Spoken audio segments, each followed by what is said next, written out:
So before I begin, I'd like to thank the European University at St. Petersburg, ITMO, the Interdisciplinary Club Context, RVC, for hosting this conference, specifically to Diana West for organizing it, to Anastasia, I'm not sure if she's here, for dealing with logistics, thank you, to Sophia, the interpreter, and for all of you attending. I look forward to your comments, questions, and upcoming conversations.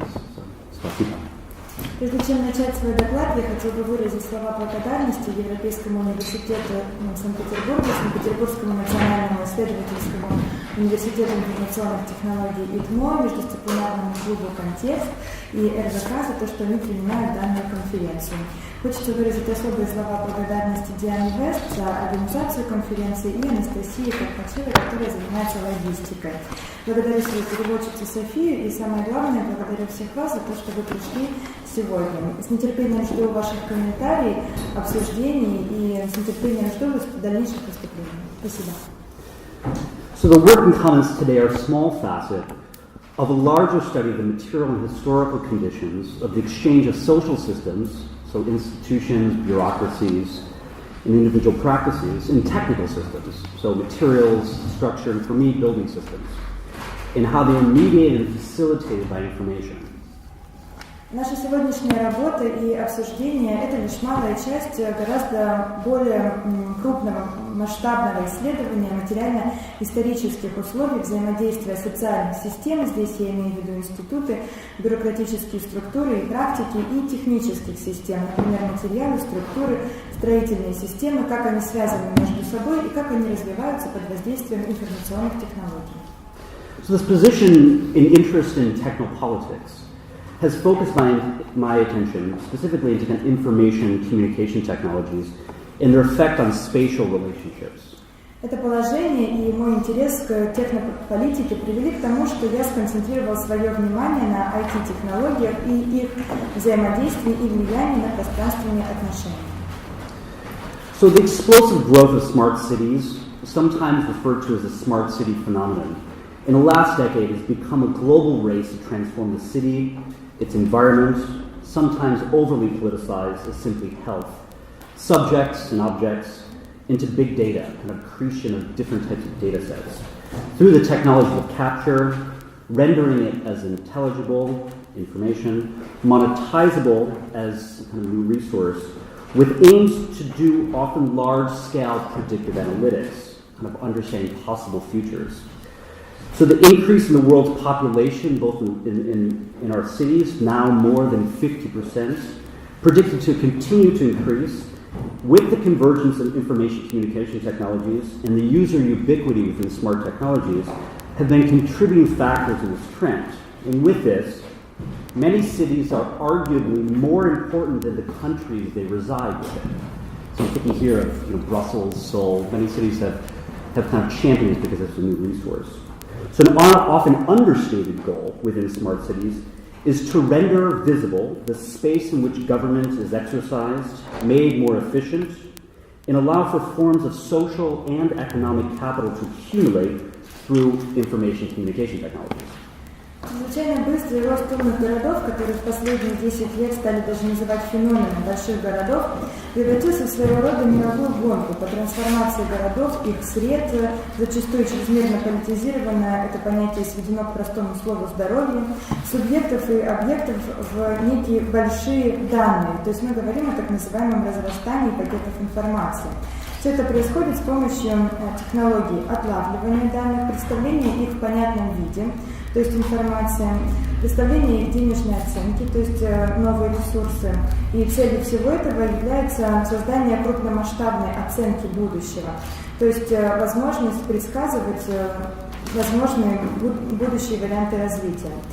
Ожидается дальнейший рост мирового населения, проживающего в городах, а уже сейчас более 50% населения Земли проживают в городах. Такое взаимопроникновение IT-технологий и вездесущесть информации стали важными факторами в развитии данной тенденции. Принимая это во внимание, можно утверждать, что многие города стали даже более важными, чем страны, в которых они находятся. Здесь можно упомянуть такие города-чемпионы, как, например, Брюссель или Сеул. Целью умных городов, которые зачастую недооценивают, является предоставление пространства для работы правительства.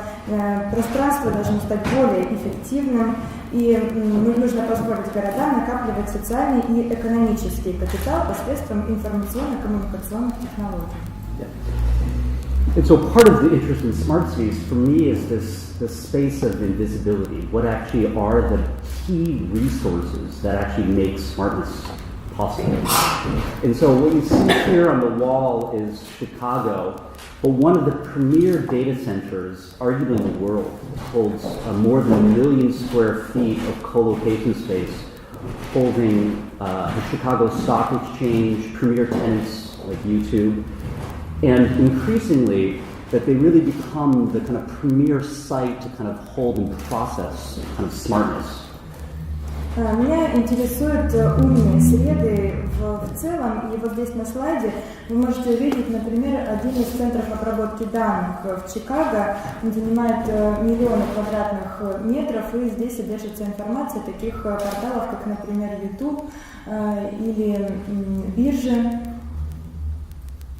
Yeah, I mean, so one of the things just additionally on the image is that there are a series of individual factors that are beginning to become much more concrete in terms of the definition of smart cities. And so both between governance, education, healthcare, smart buildings, mobility, infrastructure, smart technology, energy, and smart citizenry. And so what ends up being important is that these factors there's a higher threshold. So to be designated as a smart city currently, you need 5 out of these 8 systems fully working and integrated to be considered to become smart. Также на этом слайде вы можете видеть факторы, которые описывают умные города и умные среды. Это умное управление и образование, умная система здравоохранения, умная система строительства, умное перемещение, мобильность, умная инфраструктура, технологии, энергетика и умные граждане. Считается, что для того, чтобы среда называлась умной, нужно сочетание 5 из 8 перечисленных факторов. So in tandem with the smart city has arisen smart cards, the smartphone, smart objects, and smart user, etc. So kind of smart Gesamtkunstwerk, a kind of total smartness between the environment, subjects, objects is found in a series of basic tenets. System integration, the consolidation of massive resources to increase system performance, interscalar changes to allow for measured growth, and the kind of measuring of local impact on communities. The industry of smartness is seemingly an endless resource for technocratic growth and development in the information age.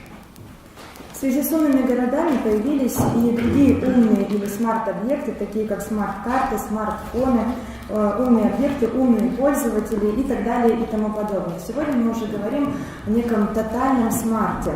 Умная среда, умные субъекты, умные объекты. Все это зиждется на интеграции, на объединении ресурсов для улучшения работы системы, на обмене информацией для достижения измеряемого роста. И промышленность в эпоху смарт кажется неким бесконечным ресурсом для технократического развития. Мы живем в информационную эру. Yeah, and so the image you see a series of technologies. I'm interested in the kind of scaling of technologies, both how it engages individuals in numerous ways, but as it starts to move through domestic spheres. So we have Nest technology, which, if you're not familiar with Nest, it's a thermostat that's embedded in the home. Google just bought it for $1 billion, which sent shockwaves through the industry and kind of the explosion in Internet of Things, the way objects are going to start to be informatic. And then the newest technology in Chicago, which is called the Array of Things, which has 14 different individual sensors that map different attributes of the city. Здесь на картинке представлены разные технологии, все они входят в контекст смарт. Одна из таких технологий называется Nest, не знаю, слышали вы о ней или нет. Недавно Google приобрел ее за несколько миллионов долларов. И также в Чикаго была разработана новая технология, это 14 отдельных сенсоров, которые передают информацию о среде. Можно вопрос задать? So, I think, for me to include, with the rise of these technologies has arisen a series of countermeasures to render oneself invisible within these forms of recognition, or perhaps better stated as a series of tactical measures to gain agency over the ubiquity of automated forms of recognition and the transfer of information. И в контексте расцвета этих технологий появился ряд контрмер, позволяющих стать невидимыми в данных формах опознавания. Или, вероятно, правильнее будет сказать, что это не контрмеры, а некие тактические меры для борьбы с вездесущими системами опознавания и передачи информации посредством IT-технологий. Yeah. So what we see are a series of responses. So on the far left, we have CD Dazzle. So these are the most simple ways to prevent facial recognition, which are just to put a series of marks to prevent this form of recognition. We have Coop Himmelblau's jammer code. So most technologies that pick up the body moving through cities are picking up Wi-Fi or Bluetooth signals. So this jammer code prevents the picking up of those signals. We have Mark Shepard's Sentient City project, which kind of low-light LED transmitter on an umbrella burns the digital image.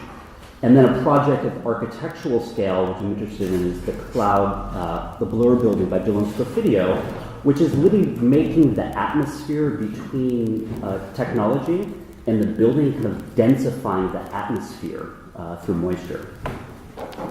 Здесь на слайде вы можете видеть некоторые картинки таких технологий, которые позволяют сделать людей, так сказать, невидимыми в среде вездесущих IT-технологий. Это, например, специальная система, которая не позволяет опознавать лицо на первой фотографии, на второй фотографии это специальный плащ, который не позволяет отлавливать движение и делает вас невидимыми, даже если в этом, например, помещении есть Wi-Fi.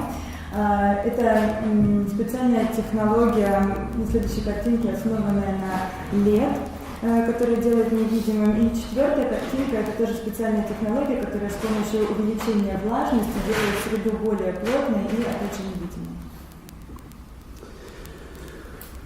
So what is a smart resource? And how does it engage questions of mobility and security? So in recent years, my research has been focused on analysis of our most used and secretive spaces within our data-driven lives, the factories of the 21st century, commonly known as data centers. So important because they're one of the central infrastructural components that allow users, and I mean users as both being a user as being a smart city, an institution, a corporation, or individual users, to store and have access to a seemingly unlimited amount of files and programs, the central architecture of the cloud, that is in cloud computing. Что же такое умные ресурсы, умные технологии и как в них соединяются мобильность и безопасность? В последние годы мое исследование концентрировалось на анализе наиболее используемых и скрытых пространств в нашей жизни, движимых потоками данных. Это так называемые фабрики 21 века. Они широко известны как центры обработки данных. Они очень важны, поскольку являются одними из главных структурных компонентов, позволяющих пользователям, и здесь под пользователями я подразумеваю умные города, институты, корпорации или индивидуальных пользователей, так вот они позволяют им хранить или иметь доступ к практически неограниченному количеству файлов и программ. В центре этого всего находится облачная архитектура или, иными словами, облачная обработка данных. So these data centers are also very unlike the factories of the second industrial age, as if they're mechanic buildings that have very few people, designed to be invisible and carry almost no civic aesthetic function. What I mean by that is that they're invisible. They're designed purposely not to be part of the larger conversation within cities. Data centers allow for access to the 13 exabytes of information produced yearly. The building operates as a means to maintain thousands of servers, currently 90,000 to 100,000 integrated servers. Distanced ideologically from the public, they are mysterious engines of our information age. The politics behind the data centers lie obfuscated within these buildings that are both symbolically represent and functionally facilitate our telematic lives. Within each of these buildings, our data lives co-locate. and their premier security threshold onto millions of our lives and directly facilitate our mobility. Такие центры обработки данных очень не похожи на заводы или фабрики второй эры индустриализации. Они представляют из себя механические сооружения, в них работает очень мало людей, и спроектированы они таким образом, чтобы оставаться незаметными. Здесь я имею в виду, что они построены, можно сказать, невидимыми и не являются частью архитектуры определенных городов. Они практически не несут никакой гражданской или эстетической функции. Такие центры обработки данных позволяют иметь доступ к 13 экзобайтам информации, которые производятся каждый год. В здании поддерживается работа тысячи серверов, в настоящее время от 90 до 100 тысяч серверов одновременно. По идеологическим соображениям они находятся вдали от густонаселенных мест и представляют из себя некие мистические двигатели информационной эры. Управление этими центрами обработки данных спрятано глубоко внутри зданий, они одновременно символически представляют и функционально облегчают наши телематические жизни. Внутри каждого из таких зданий скапливается информация о наших с вами жизнях. И требуется очень высокая безопасность данных о миллионах людей. Они непосредственно способствуют нашей мобильности. So importantly, this building type, designed by cities as part of their critical infrastructure, is necessarily tied to other system infrastructures, both fiber optic networks and direct energy systems. Data centers currently consume 2% of the world's energy, which sounds like a small number, but it's massive. It's just currently behind the airline industry, which will soon be taken over. Важно, что этот тип построек, который спроектирован городами как часть очень важной инфраструктуры, обязательно связан с другими системными инфраструктурами. Здесь я имею в виду, что такие центры обработки данных связаны с оптиковолоконными сетями и поставками энергетики. Сейчас центры обработки данных потребляют всего лишь 2% потребления от общего потребления энергетики в мире. Кажется, что эта цифра довольно маленькая, но на самом деле показатель очень высокий и стоит на втором месте после авиаперевозок. Я думаю, что скоро даже превзойдет по потреблению энергетики авиаперевозки. So this building type has transformed the kind of notion of the city, obviously affected our individual forms of subjectivity. Your access, your mobility, your productivity, your security are completely contingent on the performance of these buildings, which I'll describe a little bit more succinctly in a few minutes. Такой тип строений, можно сказать, поменял понятие города и, безусловно, повлиял на жизнь каждого человека. Ваш доступ к информации о вас, ваша мобильность, ваша производительность, ваша безопасность – все это завязано на работу и производительность таких зданий. Я вернусь к этому положению немного позже. Yeah. So what you're seeing here is these are the most viewed images of data centers in the world as of last year.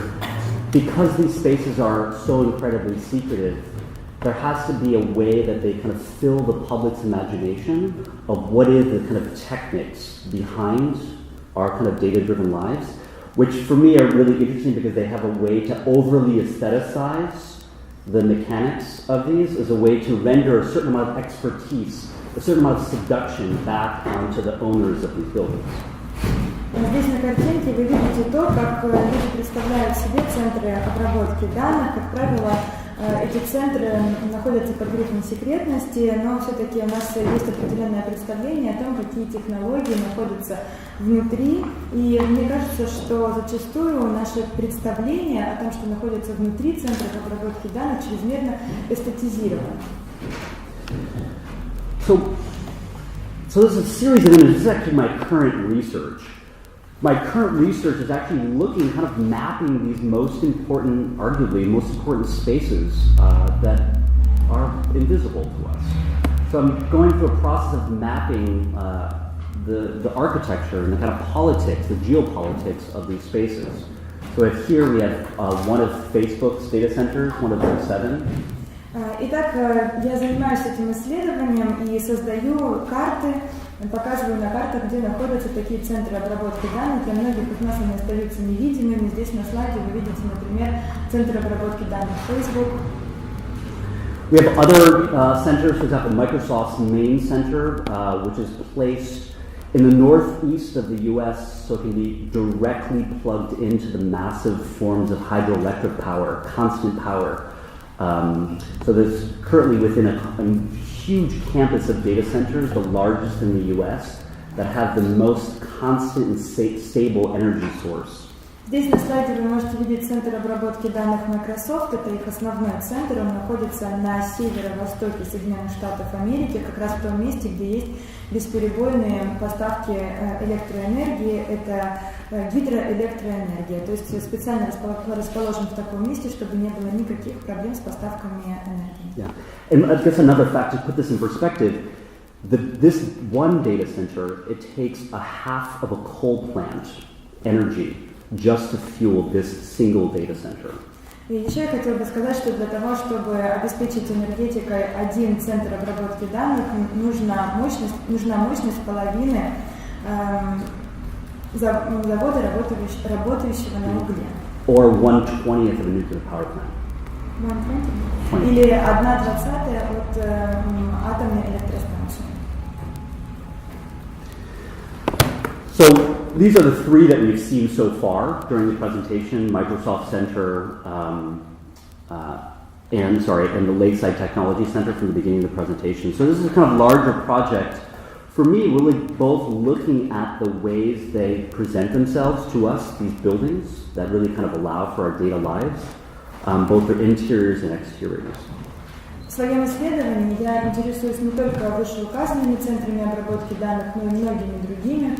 То есть стараюсь понять, как они построены и как мы их себе представляем. So one thing to note is that all these data centers are not all the same. For me, that they actually operate as an important type of mirror onto the changing use and the use value of data. Все эти центры выглядят не одинаково, по-разному, и они используют так называемую ценность данных. So I'm going to quickly show you, this is a breakdown of the different typologies which talk about how individual corporations and us, we use data, and they've been formulated very specific types. So we have an urban data retrofit, a data hotel, a data bunker, a data big box, server farms, data stock exchange, data containers, data havens, and sovereign data. And cold storage and data vans. Итак, я хотела бы рассказать о типологии, там, где мы храним наши данные. Это Urban Data Retrofit, это дата-отель, или отель данных, бункер данных, большая коробка данных, дата Big Box, ферма данных, биржа данных и так далее, контейнеры данных. Okay, thank you. And so, as we start to look, this is actually my typological breakdown. So, for example, urban data retrofits. So within cities, because the telecom communication industry had aggressively been reformulated both in the 1930s and the 1970s, that most data centers within the cities retrofit existing buildings. They're kind of taking out the old technological organs and kind of replacing them with servers. Например, в больших городах можно также найти центры обработки данных. Как правило, это объекты инфраструктуры, которые были построены еще, например, в 30-х или 70-х годах при развитии телекоммуникаций, а затем они были преобразованы в центры обработки данных. So data hotels are probably our most common types, where they allow for different users to co-locate. So you can have individuals as us having cloud space, or you can have individual institutions or corporations having space co-located.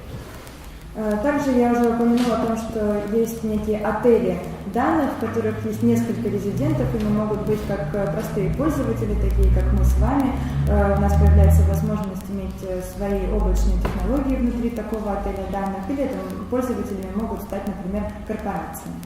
So data bunkers, which once housed our most feared technological arsenals, now arguably hold our most feared databases. So WikiLeaks occupies this data center in Sweden, and so you can see this because of, obviously, there's still a need for physical security of our kind of most extreme and sensitive forms of data.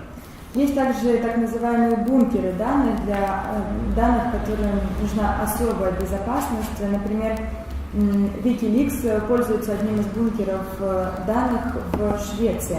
И это вполне объяснимо, потому что подобным ресурсам нужна физическая безопасность от внешнего воздействия. So cold storage is fairly new because of the way that we as users hoard data. They've realized that they actually have to create two different main data center types.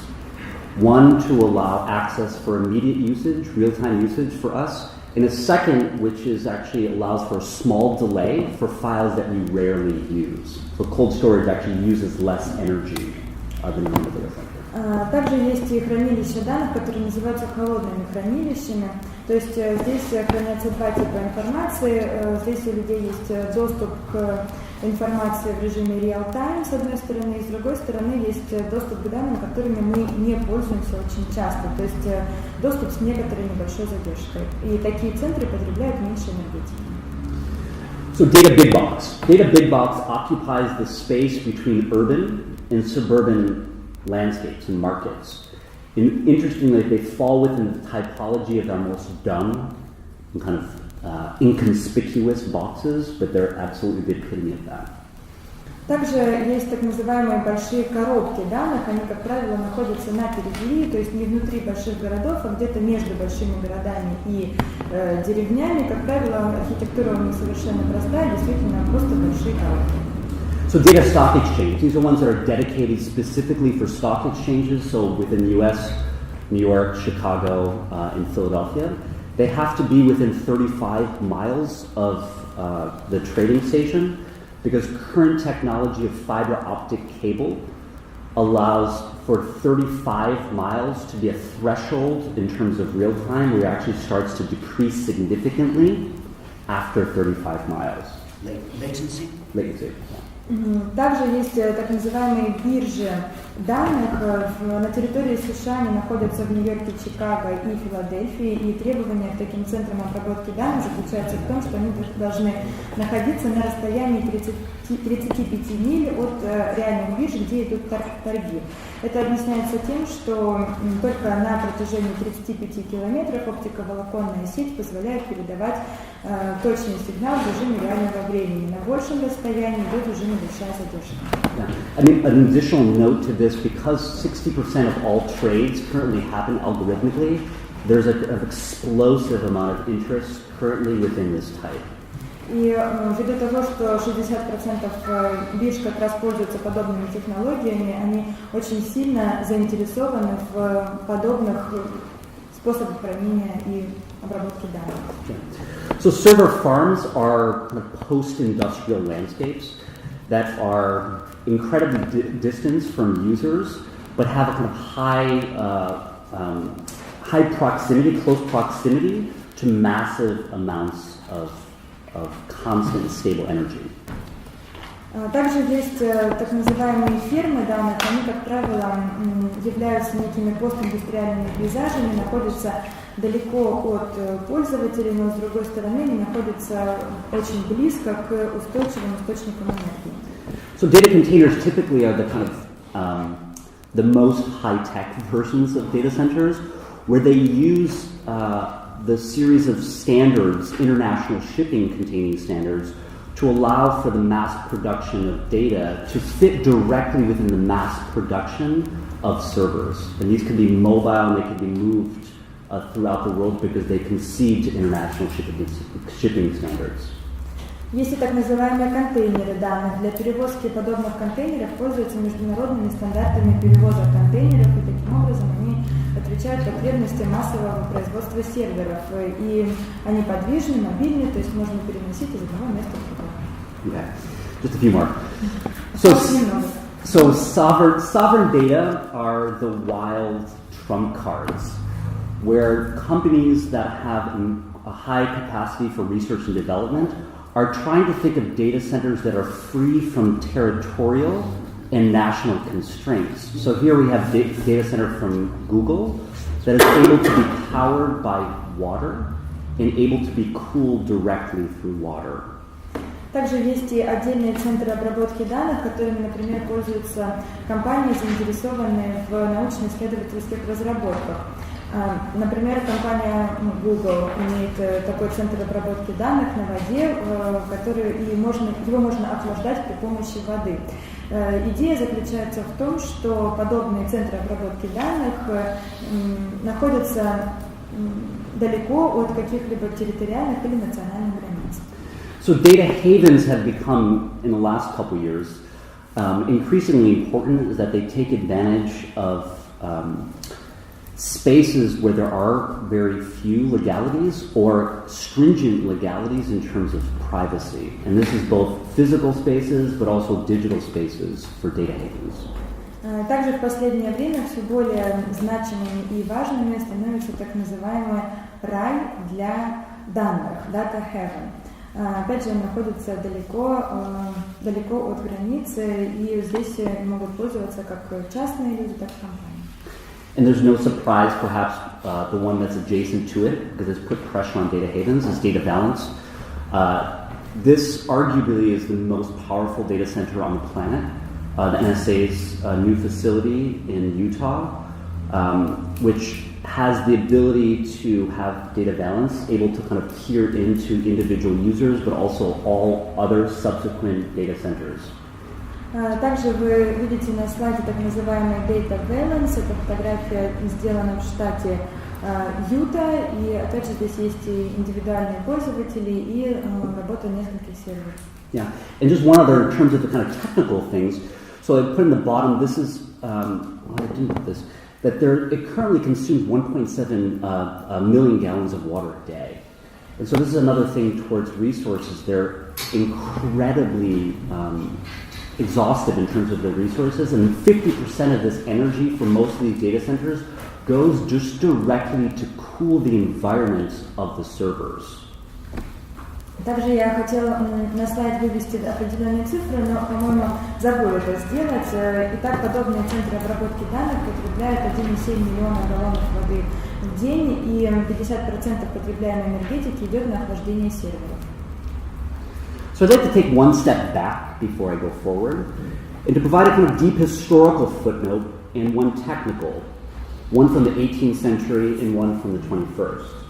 Итак, прежде чем я перейду дальше, я хотел бы вернуться немного в прошлое. Хотелось бы сделать одно замечание из истории и одно техническое замечание. Первое замечание будет касаться 18 века, а второе 21.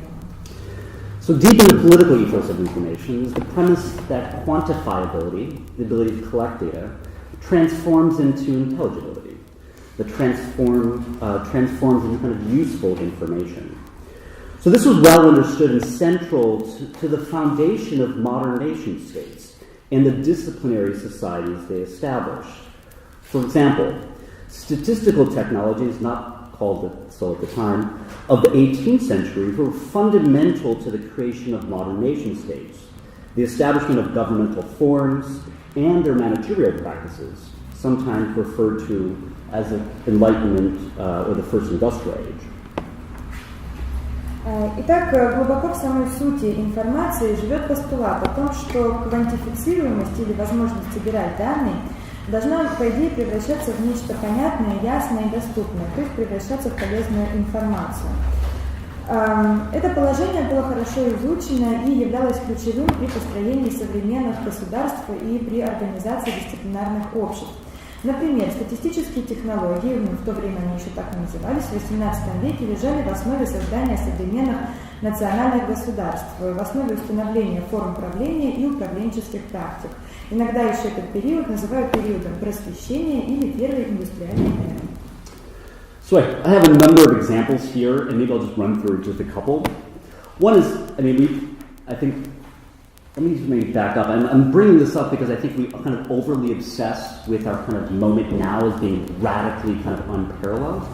But there really are, for me, the most important histories are coming out about how our information age and the issues with information are kind of deeply embedded within other historical times. Сегодня мы очень часто говорим о том, что то, что происходит в настоящее время, никогда не происходило в истории до этого. Но на самом деле я хотела бы рассказать вам о том, что информационная эпоха, в которой мы живем сегодня, тесно связана с предыдущими эпохами, и различные информационные технологии, технологии обмена информацией существовали и раньше. Вот расскажу об этом. So just an example on the far left. So Benjamin Franklin had kept a small book with him for 50 years, carefully notating every time that he broke one of his 13 virtues. Бенджамин Франклин всегда носил с собой маленькую книгу, в которой были перечислены добродетели, и вот в течение 50 лет он отмечал, не нарушает ли он какую-то из 13 добродетелей. So I'm not sure if anyone has said this, but he's maybe one of the kind of early pioneers of the quantifiable self movement. Не знаю, кто-то замечал это или нет, но мне кажется, что он был одним из первых представителей движения квантифицированных данных. And part of it is using information to externalize and make visible issues about his daily life as a way to transform his own morality. То есть он использовал информацию и данные для оценки своих ежедневных действий и своей морали. And then, I mean, a couple other examples. One is the census is, again, it's contemporaneous with it. It's at the beginning of modern nation states, the beginning of massive collections of information to track and manage populations. Для примера можно привести также и перепись населения. То есть, когда начали выполнять перепись населения, начали собирать огромное количество данных для того, чтобы отслеживать население страны. Another example perhaps we talk about later, but buildings themselves become informatic ways to individuate people and begin to carefully track and monitor their behavior. Также существовали и специальные типы зданий, в которых легко было отследить деятельность отдельных людей и контролировать их. So importantly, all major shifts in governance have been supported with changes in information systems and practices. For those that study both kind of social and technical systems, the moment when they touch or engage is typically what transforms their value in important places to study. So for me, a central question is what underlies our current shift in informatic systems? Очень важно, что все основные сдвиги в управлении сопровождались изменениями информационных систем и практик обработки данных. И для тех, кто изучает системы как таковые, социальные или технические, нужно как раз отлавливать те моменты, когда они соприкасаются или когда происходит их взаимодействие, потому что именно эти моменты представляют для вас большую ценность, они очень важны для изучения. Итак, что же определяет нынешний сдвиг информационных систем? So our newest service utility, cloud computing, the virtualization of information that allows individual users, so again, individuals, institutions, corporations, and governments, the ability to store seemingly unlimited files and have access to programs, unlimited programs and applications. This technology, popularly available since 2008, should be better discussed as convergent set of technologies that establish this new system, this utility. Наш самый новый сервис – это обработка данных в облаке, виртуализация информации, позволяет отдельным пользователям, и здесь под пользователями я подразумеваю людей, институты, корпорации, правительства, иметь возможность хранить практически неограниченное количество файлов и иметь доступ к бесчисленному количеству программ и приложений. Эта технология стала всемирно доступной в 2008 году, и, наверное, следует ее назвать не просто технологией, а неким технологическим пакетом, который создает целую новую систему. I'd like to call attention to one date that came up yesterday was 2008, which is an incredibly important year. In that you had a convergent moment. Both you had a series of economic collapses. You had the massive distribution of mobile technologies, and you had the industrialization of the data center and the releasing of individual cloud technologies in 2008. Также следует отметить, что 2008 год был очень важным. Во-первых, это был год, когда произошел экономический кризис, когда стали активно продаваться мобильные технологии, они стали активно распространяться, и произошла некая индустриализация центров обработки данных.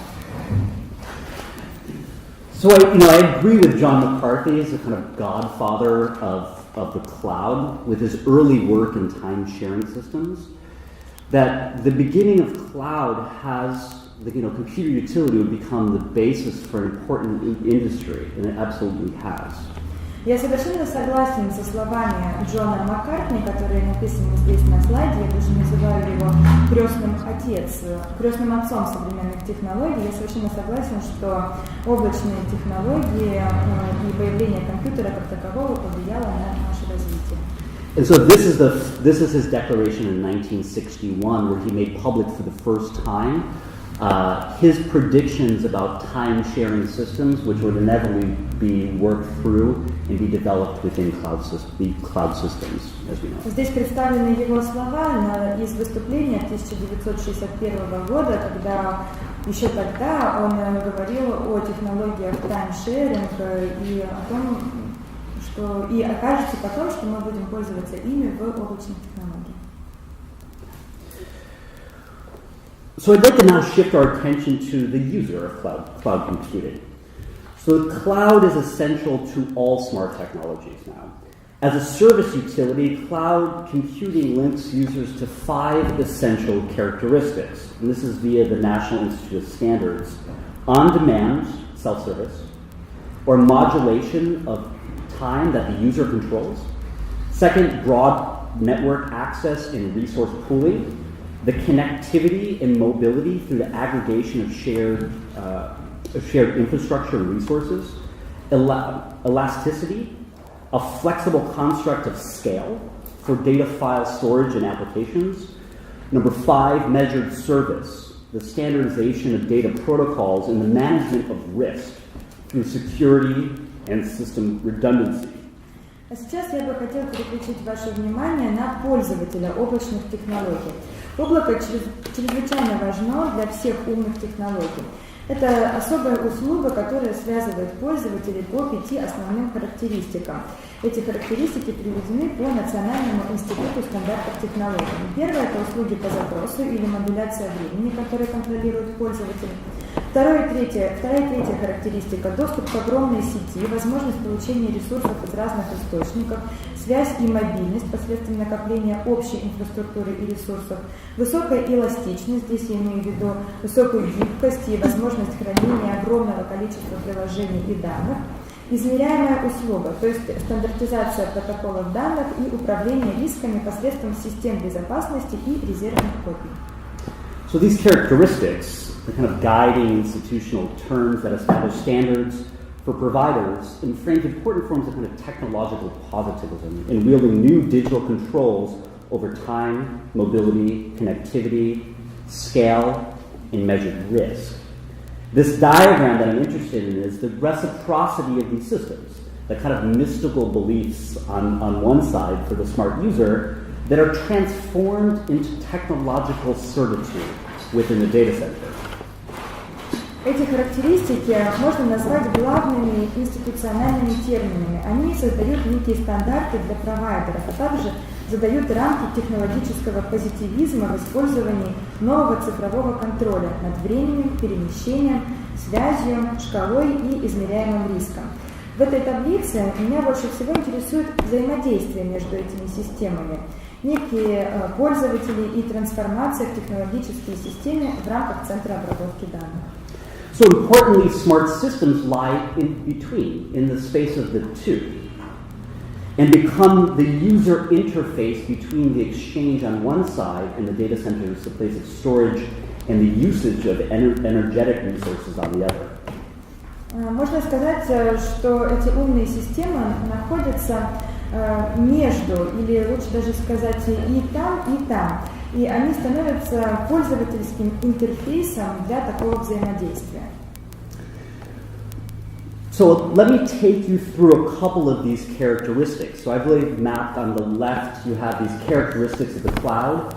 on one side that we just kind of grow to accept, and then on the other side, how they're transformed into kind of very specific types of technologies. So we're going to be quickly just looking at a couple of how real time in our kind of technologies is actually produced, how scale, the kind of scalability that we kind of take for granted, and how that is also produced.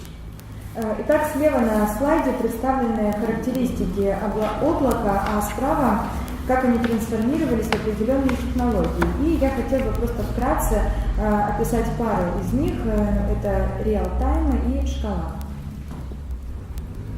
So this is the inside of the data center where I've mapped out all of the technologies that transform bodies into units, air into units, and power into units.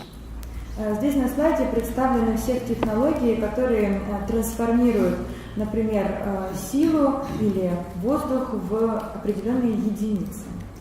So this is what I described as kind of technological criterion, that the flow of data center is, in your kind of our real-time technology, is completely controlled by these types of technologies.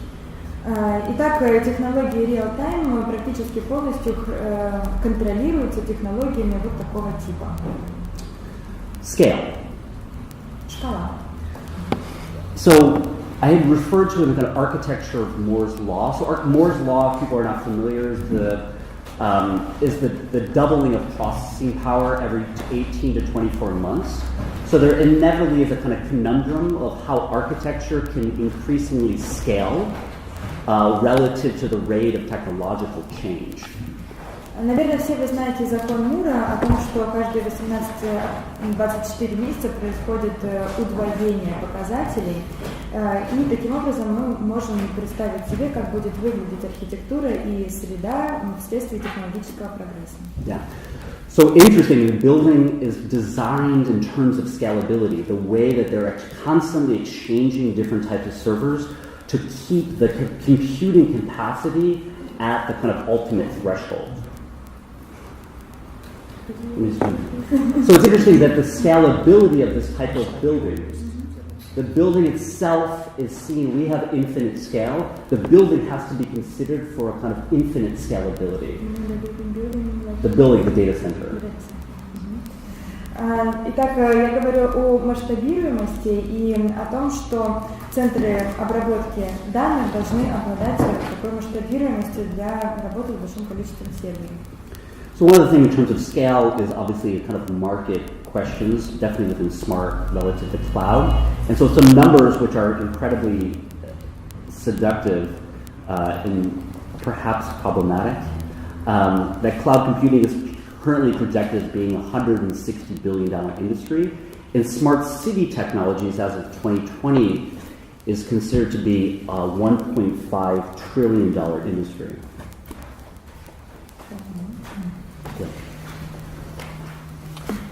Итак, эта шкала очень важна, когда мы говорим о рынке, о умных технологиях, об облачных технологиях. И хотел бы привести вам некоторые цифры. На облачные технологии приходится $160 миллиардов долларов, а на технологии умных городов $1,5 триллиона долларов к 2020 году. So in terms of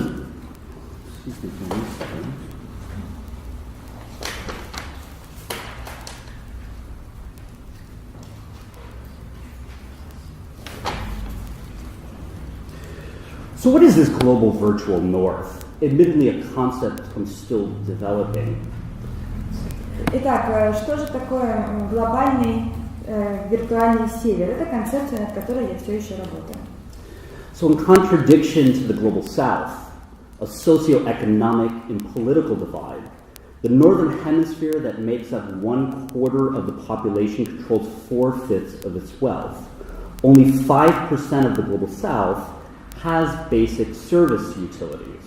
What I mean here is food, shelter, electricity, and water. Противовес глобальному югу есть глобальный север. Итак, здесь мы наблюдаем социально-экономическое и политическое разделение между северным и южным полушарием.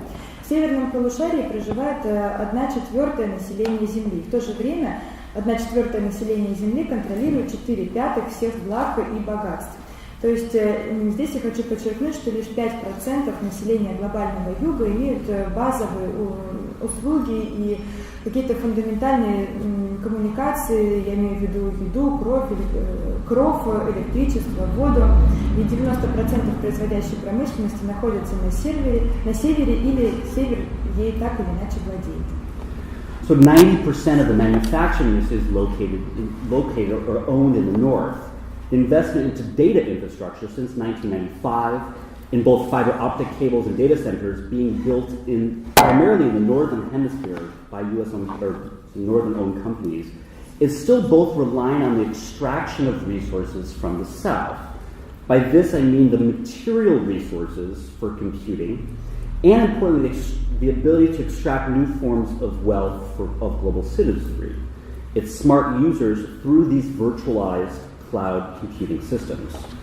Инвестиции в инфраструктуру данных, начиная с 1995 года и в оптиковолоконные кабели и центры обработки данных, происходят в северном полушарии. Здесь я имею в виду, например, компании, которыми владеют северные страны. Но они по-прежнему зависят от добычи ресурсов в южном полушарии.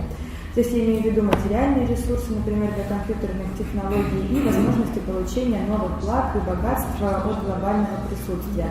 Это умные пользователи, это виртуализация и облачная система обработки данных.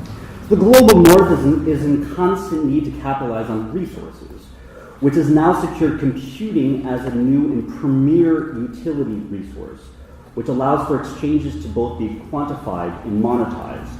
Глобальный север постоянно нуждается в капитализации ресурсов. Глобальный север сделал компьютерные технологии новым премиальным ресурсом, с помощью которого можно, с одной стороны, обмениваться информацией, а с другой стороны, зарабатывать деньги. So the clustering of data centers, the consolidation, has primarily been in the northern hemisphere, is now more visible because of its reliance on such few strategic factors. A pre-existing fiber optic net infrastructure, a constant flow of inexpensive and consistent energy, tax incentives, market accessibility, cool environments, and within a catastrophe-free zone and distance from human factors. Центры обработки данных находятся на севере, и расположение центров обработки данных в основном в северном полушарии теперь проступает все более четко. Ясно, что такое расположение зависит от следующих факторов. Это уже существующая ранее оптиковолоконная сеть, инфраструктура, это постоянный поток недорогой и бесперебойной энергии, это налоговые льготы, доступ рынка, прохладная среда и зоны, свободные от природных катаклизмов, а также максимальная независимость от человеческого фактора. So increasingly turbulent energy fluctuations, climatic catastrophes, political and governmental instability have helped to consolidate key regions for the building of data centers. Мы знаем, что в определенных частях мира есть сильные перебои с электроэнергией, есть политическая нестабильность. И все это привело к тому, что определились ключевые регионы, где строят центры обработки данных. So users, and again, I kind of clumping this together within cities, institutions, and individuals, that have the possibility of smartness are connected directly to these zones in pieces of information communication, and technological infrastructure. So a contributing set of factors for the continuance of this digital divide. Итак, пользователи, здесь под пользователями я опять-таки понимаю и индивидуальных пользователей города и институты, они имеют возможность стать частью общей умной среды. Все они непосредственно связаны с этими зонами на севере и другими элементами IT-технологий и общей инфраструктуры. So this has provided a seemingly endless resource for technocratic development in the information age, with, as I mentioned before, a $1.5 trillion market, which is a really contested term right now for smart cities, which would be 12th largest GDP in the world just before Spain, which includes a kind of projected $160 billion, as I mentioned before, for cloud computing, which I believe includes the $300 value in terms of individual metadata, which I'm not sure, I should quickly describe metadata. So our individual usage, the value of all of that exchange, all of our exchanges are recorded. That is bought and sold on a secondary market. So current value in the US of the metadata for an individual US citizen is $300. Итак, этот набор данных и факторов приводит к дальнейшему разделению между севером и югом. И так появился практически бесконечный ресурс технократического развития в информационную эру для глобального сервера. Рынок умных городов оценивается в $1,5 триллиона. Я уже говорила об этом ранее, это будет 12-е крупнейшее ВВП в мире, чуть больше Испании, и включает в себя $160 миллиардов, которые ожидается потратить к 2020 году на развитие облачных технологий и услуг. Я считаю, что здесь содержится некая избыточная стоимость в $300 в год.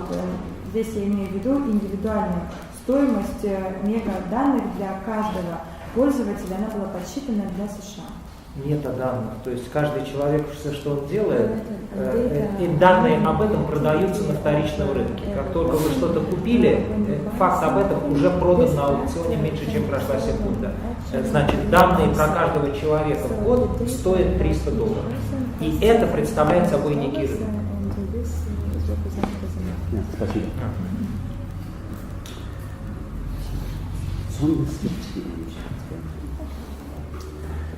So the new phase of the 21st century, navigating within the term smartness, is embedded within the kind of cloudiness of the technologies of cloud computing, which again for me has kind of deep historical legacy. It offers the quantifiable to enable the intelligible with increasingly sublime scale, redefining what constitutes a resource and a user. Smart technologies being most tangible technologies within the kind of ubiquity of current computing allows for the most direct interface between users and necessarily its data infrastructure.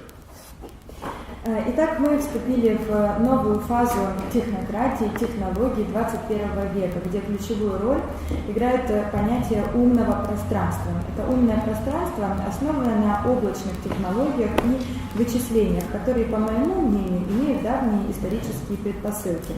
Так появляются некие единицы, поддающиеся количественному определению. Они становятся понятными, и рождается целая грандиозная шкала, новое определение ресурса и пользователя. Умные технологии являются самыми осязаемыми, самыми ощутимыми, явными технологиями в эпоху вездесущности компьютерных технологий и позволяют непосредственно взаимодействовать пользователям с необходимой инфраструктурой данных. So I'd like to just finish with this map. This map and this model. В завершении хотел бы показать вам вот эту карту и вот эту модель. So this is a project my students are currently working on, where they're mapping these individual geopolitical factors, as I mentioned before, types of energy, catastrophe-free zones, population, data centers. Итак, здесь представлен проект, над которым сейчас работают мои студенты. Они создают некую карту геополитических факторов. Здесь представлены типы энергии, зоны, свободные от природных катаклизмов, населения и центры обработки данных. It's where this is the beginning of a longer project where we're seeing these over time and looking at data centers pop up, but then now relative to the emergence of smart cities. So we can begin to see the convergence, the kind of massive consolidation of the kind of from the geopolitical to understanding its relationship to energy, and then its production in kind of how catalytic it has been for individual smart cities. Итак, данный проект является частью большого исследования, в котором мы будем заниматься исследованием центров обработки данных, то, как они развиваются, и то, как они влияют на развитие умных городов. То есть можно сказать, что мы начнем с геополитики, потом перейдем к источникам энергетики, потом к показателям и производительности подобных центров обработки данных и тому, как они влияют на развитие умных городов. Большое спасибо.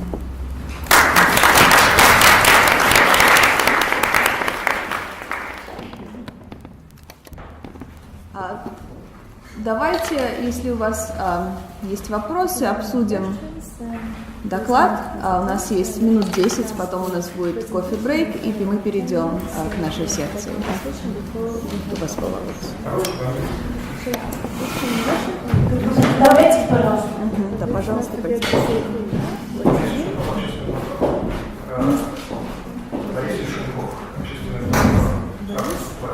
So what problem do you solve by your model? Yeah.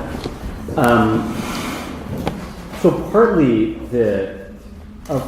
when map of these individual factors have never been put together.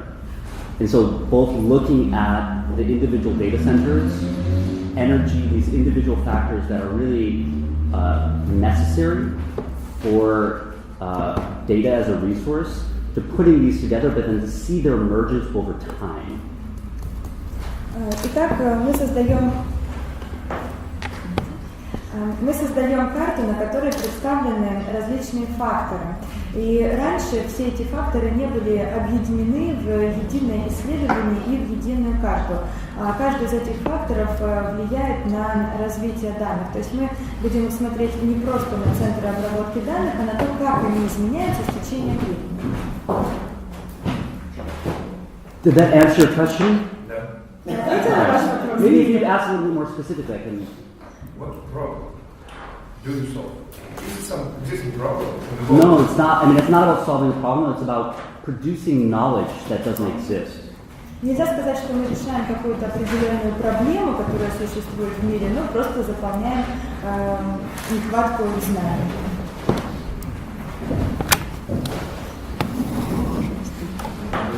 Владимир Ленов, архитектурно-строительный университет. Вы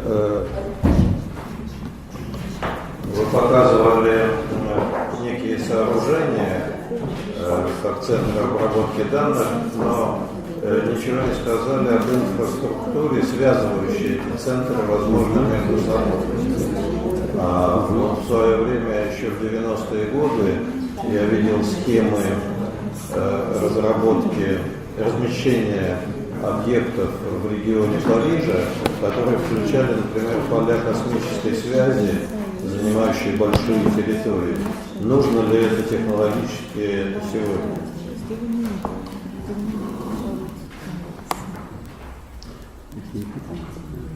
Вы не могли бы повторить последнюю часть вопроса?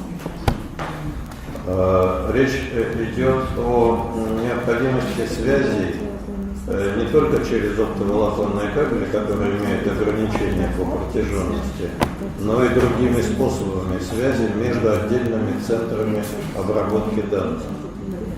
Вот я видел схемы, которые включали полигоны, где размещены антенны космической связи, которые обеспечивали связь между центрами, находящимися далеко друг от друга. Требуется ли это сейчас технологически? Yeah.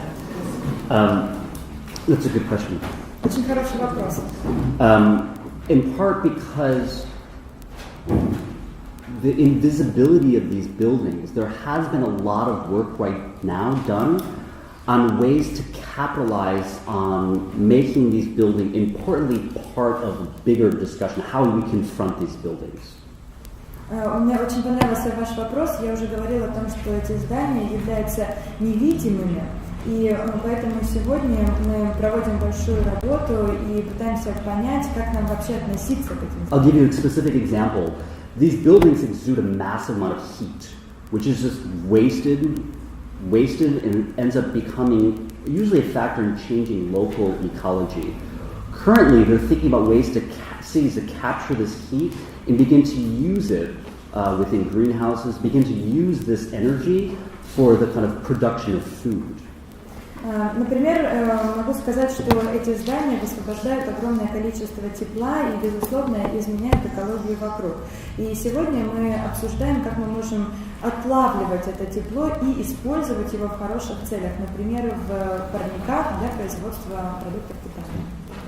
Or individual homes. There are many things that are being worked on right now to use the excess heat, which is massive, and to actually use it for individual home heating. Antonio, the question was somewhat different. Okay. The question was, we rely primarily on the fiber optic cables and right. the infrastructure. But in the 90s, we dealt, for example, with the satellite signal and satellite dish as an antenna. Right. Is there any demand today on this form of connectivity? No, I mean, so right now, so your signal goes to a tower and then is brought underground. Because of the speed of light is faster than the friction that air presents, that global movement of information will stay within fiber optic cables for some time. Я думаю, что подобной необходимости нет, и думаю, что мы будем по-прежнему полагаться на оптиковолоконные сети, поскольку мы не будем использовать подобные сигналы, которые и скорость света. Yeah, so it's faster to get to the other side of the planet through light. Yeah. Through light? Yeah, through fiber optic cable, the pulsating light that it controls through the cable. Быстрее осуществить связь между центрами обработки данных, находящимися в разных частях мира, посредством оптиковолокна, потому что они передают со скоростью света. Свет. Давайте еще буквально 2 вопроса, да?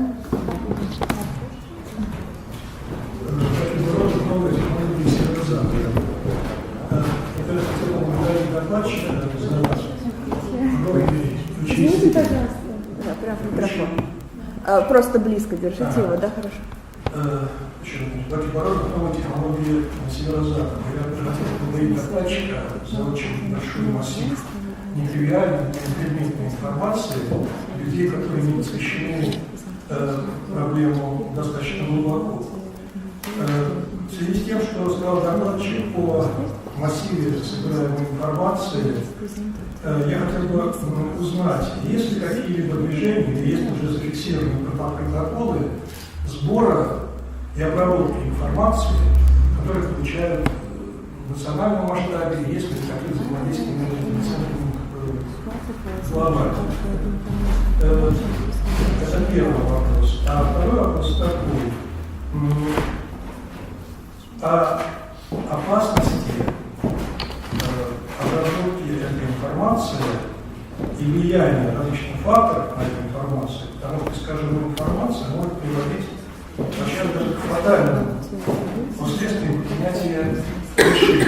Вот сейчас в связи с разными событиями появилось понятие параллельной реальности. То есть люди, непосредственно получающие информацию, получают очень часто, вероятно, достаточно искаженную картину происходящего, и поэтому это может влиять в том числе на те глобальные результаты, которые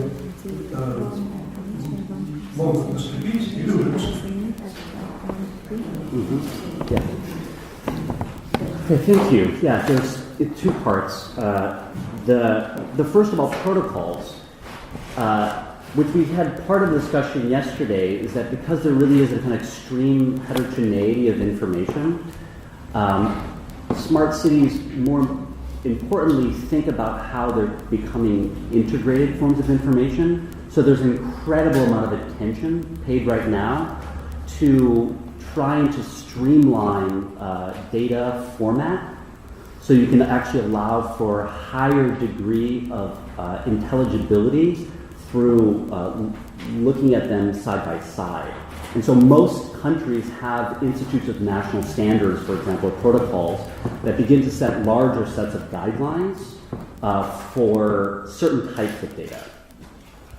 И поскольку я понял, вы задали 2 вопроса. Первый вопрос по протоколам. В общем-то, мы вчера затрагивали уже эту тему. И умные города сейчас стремятся как-то интегрировать информацию и создать определенные форматы обработки данных. То есть сделать данные понятными, ясными и прозрачными. И в разных странах существуют разные институты стандартизации, которые выпускают правила обработки данных. In the second part of your question about, which Molly happily brought up yesterday, is about big data and how messy big data really is. And part of in the food chain of data, between data collection to having the user engage it, there is a middle step which is often a kind of cleaning process. That cleaning process can happen by very different types of people or different types of companies, and increasingly is actually being farmed out to other locations in the world to clean data, and then it's being sent back to the host. So there's an important industry that has actually boomed because of this question that you're asking. И вторая часть вашего вопроса, мне кажется, что Молли вчера говорила об этом в своем выступлении, она говорила об огромных объемах данных и информации, о том, как сложно бывает порой в ней разобраться. Действительно, есть промежуточный этап между двумя этапами, между сбором информации и тем моментом, когда информация поступает к пользователю. И этот этап я называю своеобразным процессом очистки.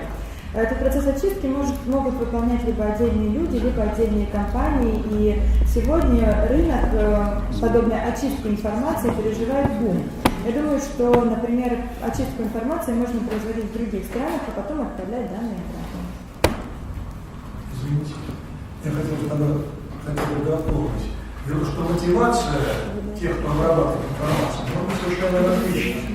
Поэтому, конечно, результат обработки информации тоже может быть принципиально совершенно различен и нести с собой большие опасности для принятия экономических решений.